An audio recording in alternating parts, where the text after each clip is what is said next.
একটা দৌড়ান কারণের ঘটনা কই। মানে আমি গফরগাঁও তখন এনজিওতে চাকরি করি। তো সিনিয়র একজন কর্মী আছেন মেহেদি ভাই। তো এলা একটু হ্যাংলা পাতলা আর মুখ চলতো বাতাসের আগে আর কি। মানে মুখ আছেন সেই মুখ, মানে কিস্তি লাগে নানান কথা চাষিরারে মানে যা তা কইতো আর কি। তারপরে একদিন কিস্তি আনতে গেছে, এটা হচ্ছে আপনার দত্তের বাজার ইউনিয়ন কন্যামণ্ডল গ্রামে। তো গেছে কিস্তি আনতো এক চাষির বাড়িতে। চাষিরে যখন এই সেই কইতাছে, চাষি হাসুন জাটাতে এমন দৌড়ানি দিছে, ফিটনা দিছে, মানে বাইরে আইছে আর দৌড়ছে সায়াল দইয়া।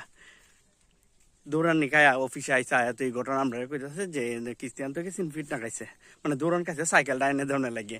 কনকরে কইতেছে সাইকেল ডাইনে দিত, সাইকেল ডাইনে দেওয়ান লাগবো, হেলা দৌড়ান খায় আয় উঠছে। পরে কি করছি যে সাইকেলটা আনানো লাগবো, আমরা গিয়ে আনছি, কয়ে ভাই আগে বুঝায় আনছি।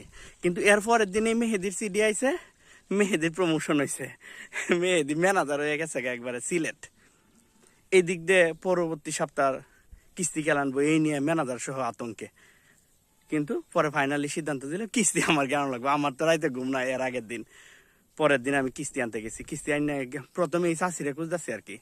চাষিরে খুঁজলাম, চাষি কই চাষি আইছে। চাষি আইতে আমার কথা একটাই, চাষি আপনি যাই করুন আর না করুন, আগে আমার একটু বাইরে হন, কারণ আপনি যে বাইরে ছিলেন গতকালকে বাইরে নিতে বেটা ম্যানেজার হয়ে আসছে প্রমোশন হয়ে। আপনার যে দৌড়ানি দিচ্ছেন এই দৌড়ানি খায় তো ম্যানেজার হয়ে গেছে। আমার যদি চাষি একটু দৌড়াইতেন তাহলে আমি ম্যানেজারটা হইতাম। এই দেখুন নেই তো চাষি, হ্যাঁ ম্যানেজার হয়েছে, আমি এমন জানলে তো এরা দৌড়াইলাম হয় না, শয়তান ছাড়া আমি আর দৌড়াইতাম না। আমি কিছু হয় দৌড়ানি দেন, মার হাইন বাইন্দা দেন, কিংবা হাসুন দেয় বাইরেন, আর না হলে কিস্তিতে দিন। আর যদি পারেন আপনার কাছে একটাই অনুরোধ, আমার একটা দৌড়ান দিন, কারণ আমারও ম্যানেজার অনেক খুব ইচ্ছা।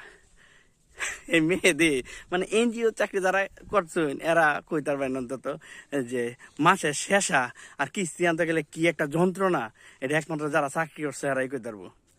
মাস শেষ হইলে তো দিন আর রাত এক হয়ে। আর মাঝে মাঝে দৌড়ানি আর বোহাটা এটা কমন একটা বিষয়। মানে দৌড়ানিটা কমন না হইলেও যে ব্যবহার মাঝে মাঝে সামাইরের ব্যবহার একটা কমন বিষয়।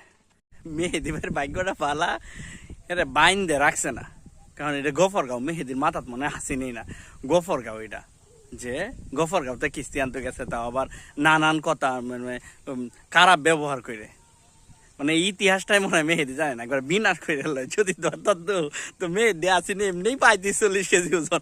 এরে এই চাষি মোটা সুটা আছেন, মানে ইটটা যে ভালো দিল একবার এই যে দত্তের বাজার নদীর মধ্যে গাঙ্গের মধ্যে বিনাশ করে গেল।